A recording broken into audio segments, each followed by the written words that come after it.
you're so embedded in Los Angeles and Los Angeles culture. Do you sense that from the people in the city, or that they haven't become kind of jaded by this event? Are they still very excited about it? I live 4 blocks from Hollywood and Highland, so I will be down there taking photographs before and after, all that kind of stuff. And everyone that I know that lives right here in Hollywood pretty much hates it because even now, they hate it because of the traffic. They hate it because that's the main thing. They hate it because of traffic. Now, if I may, keep in mind, they closed off the street in front of the Dolby Theater 1 week before the Academy Awards this year. The first year they did it in 2008, they did it 6 weeks ahead of time. So it was really bad. They've gotten it down to a science where they can do it now in 1 week, and they're in and out, and it's fine. So the people should be pretty happy about that. But no, they don't like the traffic at all. It's a pain in the neck for most of these people. For me, this is Christmas time for me. I think it was last year. Might have been the year before, but I was watching some videos that you were taking, and you're taking some again this year as well, of the whole atmosphere around that area. And I remember you got some shots that we never see on TV because, they wouldn't show it in the kind of the pre-Oscar promotion. The security people and kind of it almost looks like SWAT team members at the top of the ceiling. That's exactly what it is. That is that you have and weather-wise we should be better. So I'm going to be hopefully getting some better stuff here. You see the guys with the M16s with the snipers up on top of the buildings, a block and 2 blocks away from the where the red carpet is and things like that. Oh yeah, they take it very very very seriously. All of Hollywood and Highland is shut down at 6 o'clock Saturday night.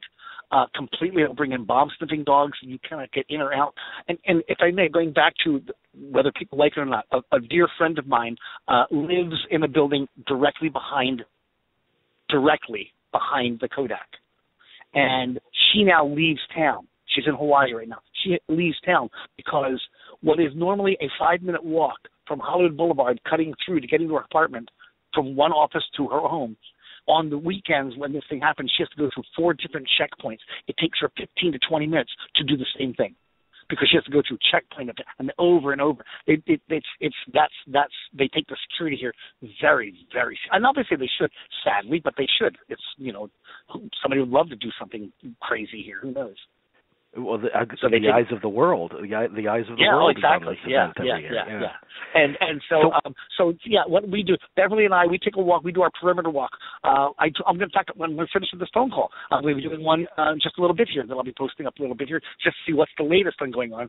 We do one right before about 2 hours before, and we highlight all of that, everything about from security to what's going on, and I try and get whatever I can before they say, hey, you can't be here, get out of here. And when does that usually happen? They start like 4-ish, 3:30, 4 o'clock is when I really have a harder time getting around things, getting closer up. So when the ceremony is over, and obviously a lot of the stars kind of depart and they attend various parties in the area, I would think. Yeah. Are people able to enter that area at that point and see anyone? Yes. The actual intersection, the full intersection of Hollywood and Highland, there is the west side of the street, which is where the red carpet begins, where the celebrities are dropped off and picked up. That's not available. But on our side, the 2 corners, it almost looks like they're expecting a riot. There'll be concrete barriers and chain link fences around.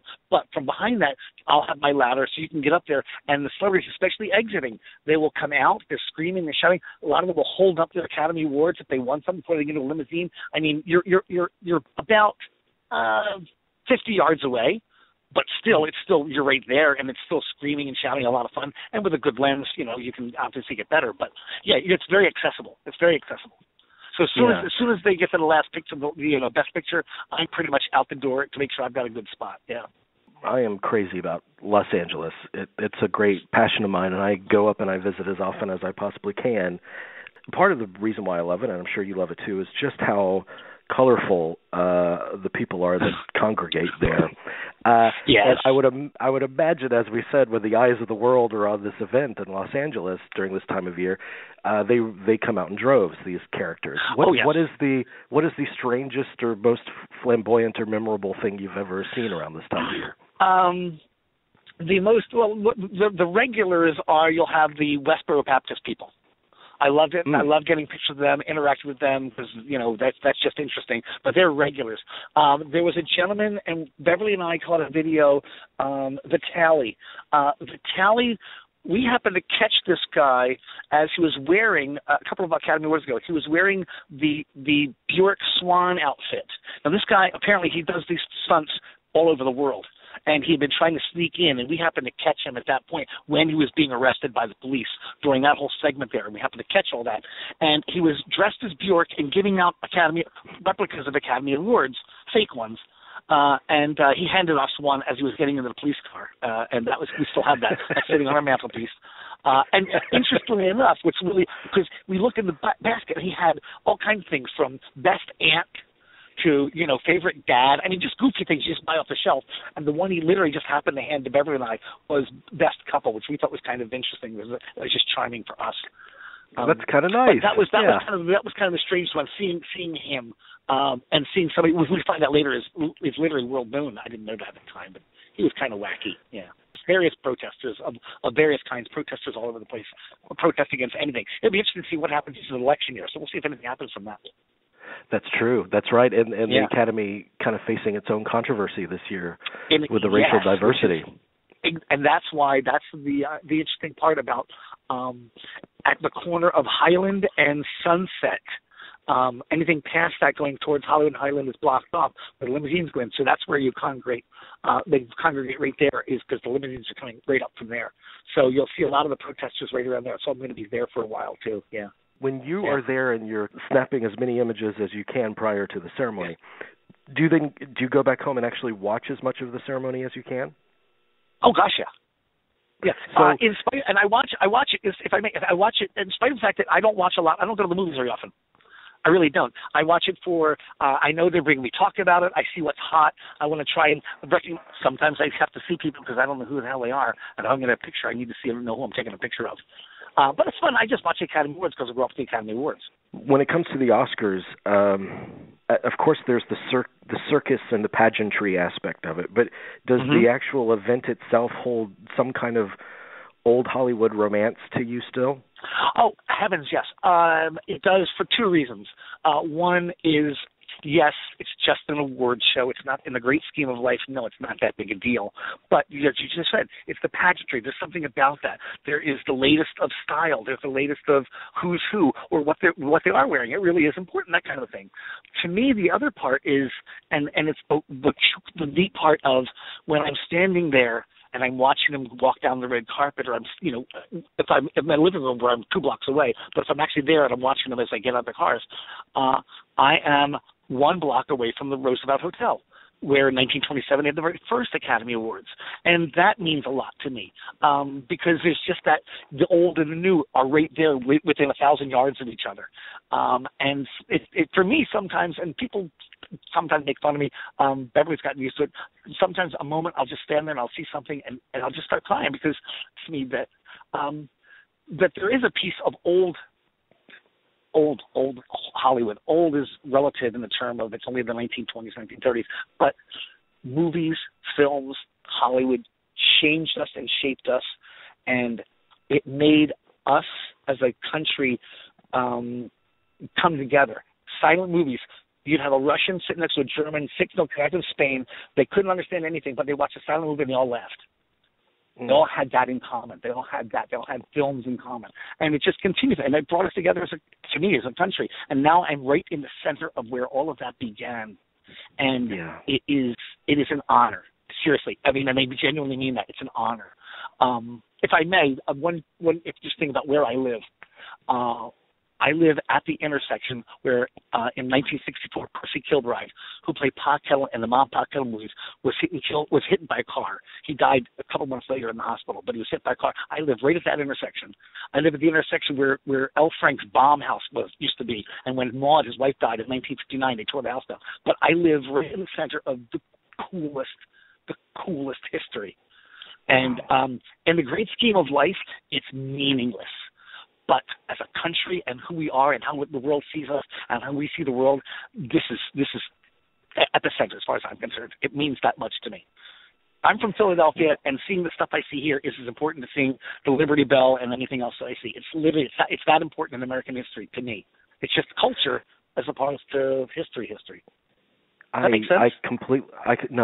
I completely agree. I mean, I feel every time I visit LA, I feel that magic, and it does feel like the city of dreams and kind of aspirations, and it's such a wonderful, spectacular place for me. And I walked into the Roosevelt the last time I was there, and as soon as you step in, you feel it. Just kind of that nostalgia washes over you.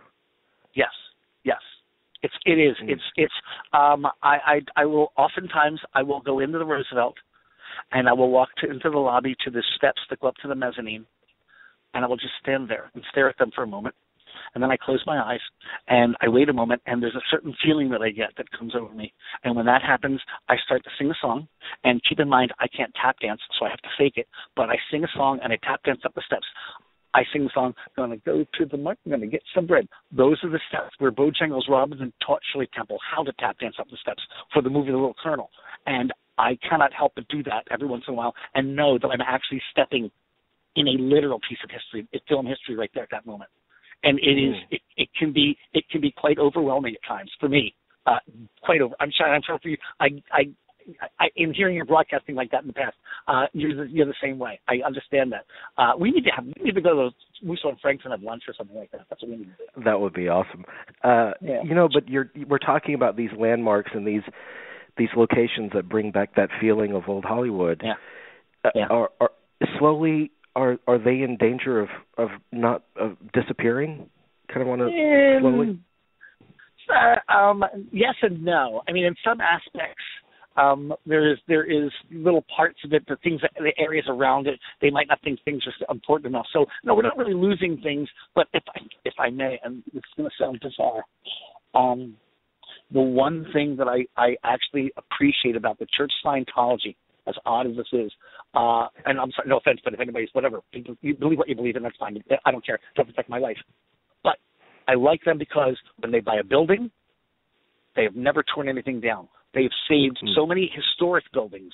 The Christie Hotel right down the street. I'm looking at the Christie right now. I'm actually looking at it right now. The Christie Hotel. They save more history than anybody else. And in that respect, that's wonderful because architectural history, once you start losing that, then you've lost everything because you have nothing tangible to see. So we aren't, in some aspects, they try and modernize things. Oh, we'll make it a little bit better. But no, there's the LA Conservancy is really good about stopping things and helping save things, and a number of other groups they get involved in. So it's not that drastic. The business that you're in with Dearly Departed, I mean, I would think that it relies heavily on tourism, as does much commerce in the LA area. So what happens with tourism around the time of the Oscars? Tourism actually is more. You get more people coming in because they want that. They want to try and see something. Like from now until Sunday daytime. Is the time in the evenings go out to go say, because celebrities galore are going out having dinner. They're all into people who don't live here. So there's more tourism right now. The hard part on Sunday itself is how it affects just generally in the area here, traffic-wise. It can, so if you're in a tour company, that's going to be a big problem for yourself as far as that goes. As far as our company goes, it's a little bit different for us. There's tourism because every mom and dad come from Chiapas, Iowa, or whatever, and they want to go see things. And they just go, oh, look, there's a movie star home tour, and they do that. Our tour is Dearly Departed. It's crime scenes, so it's more of a niche thing kind of a thing where people actually come to search us out. We don't stand on the street corner and say, hey, do you want to take a tour? So in that respect, we always have a pretty decent flow because there's always people coming in. They come in specifically to see us, and as far as that goes. But now this week is a big time. It's a big tourist time, yes.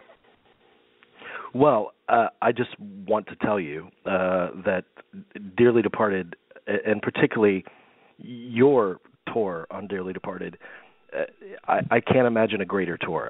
It is the most addictive, intoxicating tour I've ever been on, and it shows you a side of LA that it sounds ghoulish when I describe it to people, but it's anything but. There's a feeling of the spots that you stop at. there's a feeling of the sacred there almost. Oh, yes. Yeah, it seems ghoulish in a way, but there's a lot of respect. We don't. This is not taken lightly. Right. There is. I do it a little bit lighter on the lighter side because to some people, sometimes you have a couple where one of the two of them didn't want to do this tour and they just got dragged onto it. So you don't want to turn anybody off in that respect. So you try, and I'm a very lighthearted person anyway, and I'm lucky enough to have found a job doing what I love to do in the first place.